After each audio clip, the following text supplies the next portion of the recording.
Sejam bem-vindos ao Café com Economia. Eu sou o Francisco e no episódio de hoje, dia 27 de janeiro, veremos sobre a expectativa no corte ou não, da taxa de juros do nosso país, a taxa Selic. Então pegue seu expresso e um pão com patê, acomode-se e aprecie a notícia de hoje.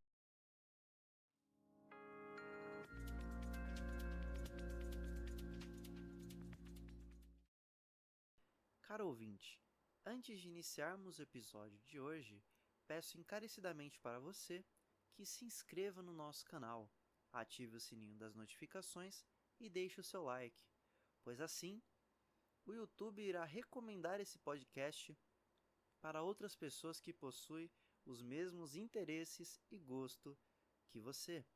E isso faz com que o podcast alcance um número maior de pessoas e tenha um engajamento maior. Então, já te peço agora que se inscreva e deixe o seu like. Muito obrigado.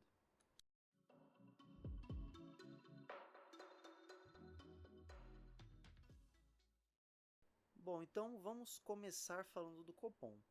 Eu vou explicar rapidamente o que é este órgão, tá bom? Então, o Copom, ele é o Comitê de Política Monetária. Ele é um órgão do Banco Central, certo? Então, ele é definido pelo Gabriel Galípolo, que é o diretor, e os diretores do banco. E eles definem a cada 45 dias o rumo da taxa de juros básica do Brasil. Então, a cada um mês e meio, eles se reúnem e decidem se a taxa aumenta, diminui ou se ela se mantém, tá bom? Então, eles analisam muitos motivos, eles analisam todo o histórico fiscal do Brasil, todo o futuro fiscal também, e com base nisso eles decidem, se aumenta ou se abaixa. Então, vamos lá.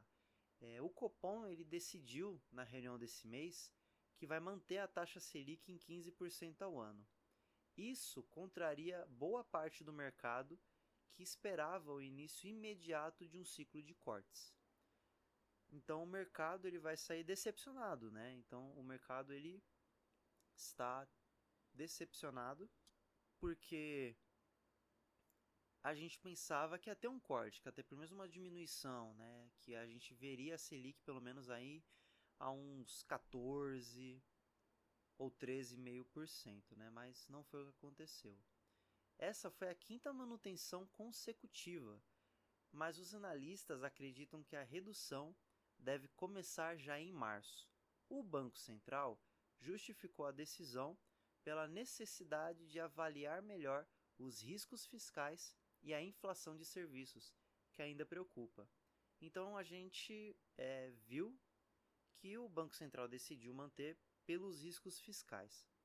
Algo que a gente não pode deixar de lado é a questão do colapso fiscal que está começando a acontecer no nosso país. Então, estamos vendo impostos aumentando e gastos públicos também. Uma coisa que é estudado na economia, tanto na economia interna quanto em economia internacional, tanto em economia do setor público ou economia do setor privado, é o seguinte: a gente entende que para um país ir bem no ramo fiscal e no ramo econômico, os seus governantes, tanto prefeitos, quanto governadores, quanto presidentes, precisam ter um governo totalmente alinhado com o fiscal. Então, o que significa? Tem que ser um governo que não gaste muito, que planeje bem os seus gastos. Por isso a gente tem a lei das diretrizes orçamentárias, a lei do orçamento anual, certo? Para quê? Para que não hajam supergastos, para que não haja um superfaturamento, certo?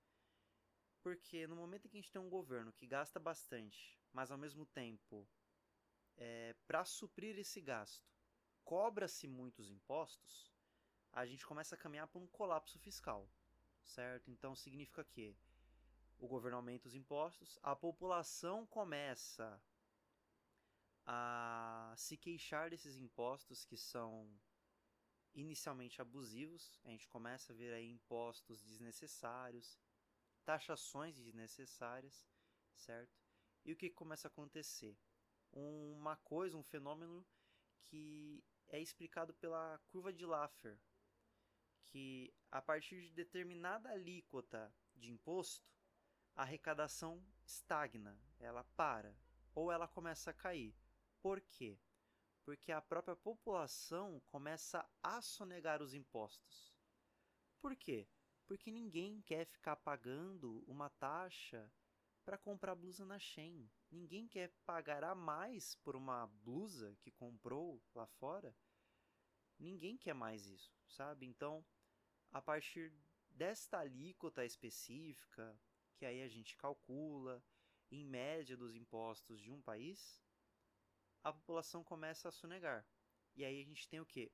O início de um colapso.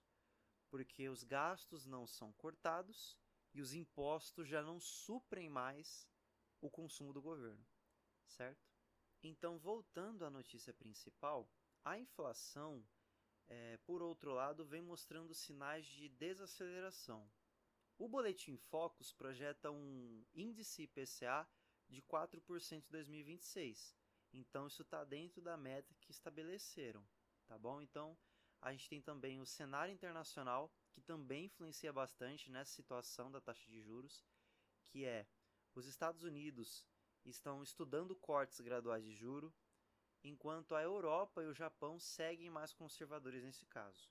No Brasil, o desafio ainda é equilibrar a política monetária com as incertezas fiscais e políticas. Então a gente lembra que 2026 é um ano eleitoral, é um ano de muita incerteza política e muitíssima incerteza fiscal. Certo? Então, do ponto de vista econômico, vamos passar por um ano muito turbulento em questão de política, com polarização, certo? Entre extrema-direita e extrema-esquerda. E além disso, vamos passar por uma incerteza grande na economia do nosso país. Porque os candidatos vão ter que bolar propostas para recuperar a economia ou para que esse colapso fiscal pare e regresse para um cenário fiscal bom, certo? Então, segundo o Banco Central, em suas projeções, a Selic deve cair gradualmente nos próximos anos. Em 2026, o ano que estamos, a expectativa é de encerrar o ano com a Selic em 12,25% e a inflação em 4%. Já em 2027, a Selic deve cair ainda mais para 10,5%, acompanhada de uma inflação de 3,8%. Em 2028, a gente tem uma queda menos significativa, porém é uma queda, que passa de 10,5% para 10%. Já em 2029, a Selic ela pode atingir uma casa somente percentual, que é 9,5%. Também com uma inflação projetada de 3,5%. Então a gente vê que até 2029 as expectativas são boas, tanto na taxa de juros quanto para a inflação. Então, o Brasil ele vai entrar em um ciclo de juros mais baixos, o que pode estimular o crédito, o consumo e os investimentos. Então, significa que até 2029 as suas chances de conseguir um financiamento vão melhorar, de conseguir um empréstimo bancário vão melhorar, de conseguir um cartão de crédito também, tá bom? Então, na prática, a gente vê que para quem investe em renda fixa, a Selic elevada ainda garante bons retornos em 2026, tá bom? Então, a partir de 2026, a gente vai ter aí uma queda de juros, então significa que no investimento em renda fixa é possível que não haja tanta rentabilidade, né? Não seja um negócio tão rentável. Mas, conforme o mercado de ações e fundos imobiliários veem esse movimento de corte, eles podem ganhar muito mais uma atratividade boa. Então, se você pensa em investir nos fundos imobiliários ou nos FIAGROS, que são a nova modalidade, que são os fundos do agronegócio, que particularmente são bons, é uma ótima oportunidade de você esperar a Selic começar a cair para poder investir, tá bom?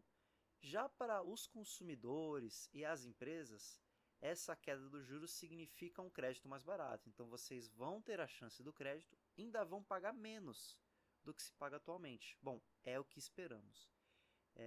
Então, em resumo, o Copom vai manter a Selic em 15%, mas tudo indica que em março, daqui a um mês e meio, provavelmente no final de março, a gente pode ver um ciclo de cortes se iniciando, que vai começar em 12,25% no final do ano.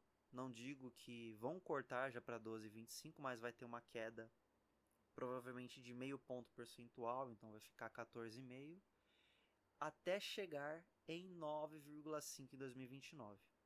Então o desafio atual para todos da economia brasileira será manter a inflação sob controle e garantir responsabilidade fiscal.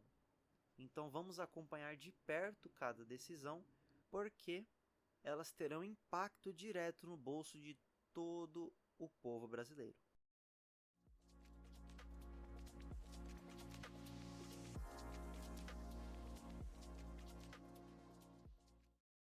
Bom, caro ouvinte, chegamos ao fim do episódio de hoje. Espero que tenha aproveitado o seu café e o seu pão. E hoje nós vimos que, infelizmente, os juros continuarão altos por enquanto.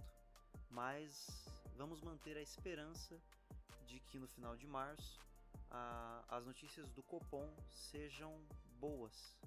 Sejam de que a taxa de juros vai diminuir, nem que seja meio ponto percentual. Agradeço a sua atenção, tenha um ótimo dia e até o próximo episódio.